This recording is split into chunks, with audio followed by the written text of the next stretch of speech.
كيف يمكن استخدام الإسلام كأداة للتسامح؟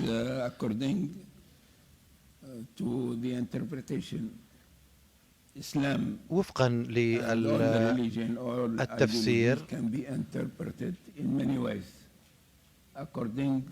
الإسلام دين التسامح.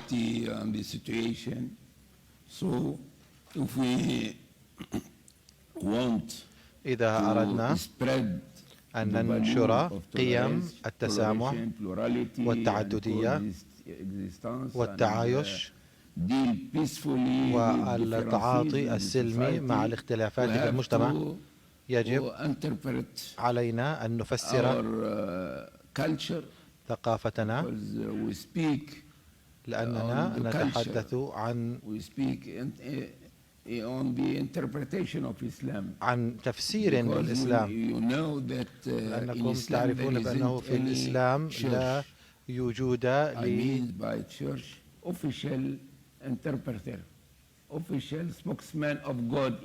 تفسير وناطق رسمي باسم الإسلام في العالم كله، فهنالك تفسير حر للنصوص.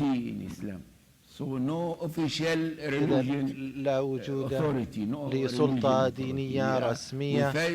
نحن لدينا سلطات سياسية نتحدث معها ونناقشها، ولكن دون وجود ناطق رسمي لا وجود لناطق رسمي باسم الله على الأرض. وبالتالي علينا أن نحارب ضد أي شكل من أشكال التشدد، وأنا أعني التفسيرات الخاطئة للإسلام أو المضللة. على سبيل المثال قيمة الجهاد يمكن تفسيرها بعدة طرق. الآن يفسرها المتشددون، يفسرون الجهاد على مقاتلة غير المسلمين، وهذا غير صحيح، لأنه أيام التاريخ الإسلامي والحقبة الإسلامية التعددية كانت موجودة. الإسلام منذ بدايته كما تعرفون أقر بحق المعتقد، بحق الديانة. لم يكن هنالك إلزام في الإسلام.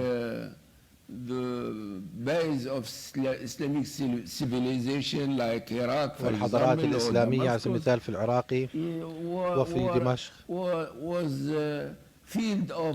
كان هنالك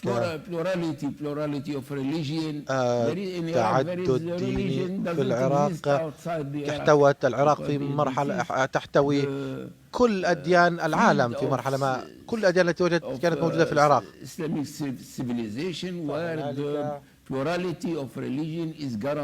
ضمان لتعدد الأديان، فلا مكان للتطرف ولا الإرهاب في الإسلام الحقيقي. لذلك علينا أن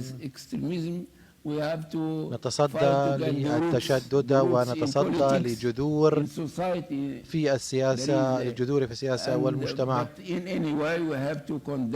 وعلينا أن ندين دون أي عذر المتشددين والإرهابيين.